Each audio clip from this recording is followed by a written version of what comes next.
Hey, Josiah, speaking of Manny Wilkins, 17 touchdowns, 5 interceptions during this season. A lot of recognizable names on the offense that have been there for a few years and been very productive. And Demario Richard, Caleb Balaj, N'Keal Harry. Your thoughts about the offense, and then turn the page, go to the defense, and just your thoughts about Arizona State's play on that side of the ball as well. Yeah, they have an incredible offense. I mean, the thing that's different this year with Manny Wilkins is Billy Napier, the coordinator, has made him a game manager, which people can say is a bad thing. We'll look at Jake Coker from Alabama and say he was a game manager, other Alabama quarterbacks. I mean, really, he just set in that role, and it looks like he knows who he's going to throw to before every play, which actually really helped out. And I mean, there's just guys, the wide receiver core. You're going to say N'Keal Harry is the guy, but it's really the guys around him who gave him those 1,000 yards this season. Kyle Williams, he's a short, speedy guy. He's like runs like a bullet, and then Jalen Harvey's like a first down machine, and then even the guys on second team are really spectacular. Just fun guys to watch, and that's really what moves this offense is the wide receivers. And then there's Demario Richard, who had a great push towards the end of the season. Kalen Balaj wasn't even an honorable mention for Pac-12, all Pac-12. I mean, the guy looks like an NFL talent. He'll probably be playing in the NFL, but I mean that was really interesting how he kind of fell off there. Defensively, yeah, ASU needs work. I mean, they had 3 underclassmen starting in the secondary. 3 of them, it was actually 2 underclassmen, but 3 of them, it was their first ever NCAA Division I game to start the season. I mean, very young team back there, and I mean they overperformed. They did pretty well, ranked around 90th in the nation in passing defense.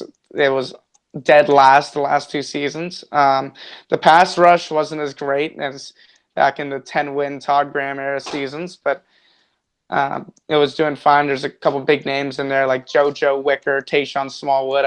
You heard of him, but I mean, wasn't the greatest year on defense, but they had flashes of being great, like sacking Jake Browning 5 times against Washington and really putting on a great performance against Utah. They had 5 interceptions against Utah. So, I mean, it's a team who has shown flashes of greatness where they can really do huge things. It's just the defense was not consistent, and especially against UCLA, USC. Yeah, Josiah Destin on the line from House of Sparky, SB Nation's platform for Arizona State football and athletics across the board. Yeah, you talk about the defense here, and for those people that are watching Arizona State football for the first time in the bowl game, the Sun Bowl game against NC State at the end of December, JoJo Wicker in particular that Josiah mentions, 12 tackles for loss and 6 sacks. Yeah. Christian Sam, big playmaker, leading the team in total tackles, 9.5 for loss, 3 sacks, and DJ Calhoun with 11 tackles for loss and 5.5 sacks, guys to look out for against the Wolfpack of NC State. So maybe we stop by again here in the next few weeks, Josiah, and talk about the NC State Wolfpack. But your initial thoughts about just getting back into bowl play, playing a Sun Bowl game against a team that's ranked in the top 25. Yeah, they're playing in the Sun Bowl.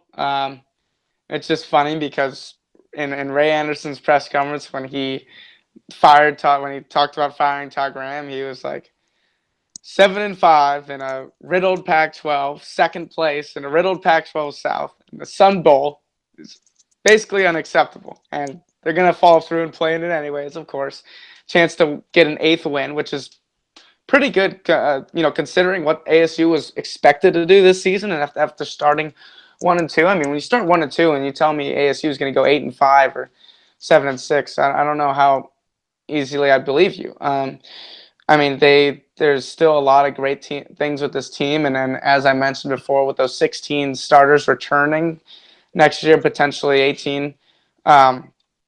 Really, this game is kind of just a preview of what you can see from ASU next season. The Herm Edwards-led ASU. They look great offensively. Defense obviously needs some work, but I mean, playing a ranked team in North Carolina State, that should definitely give them some excitement to go into that game.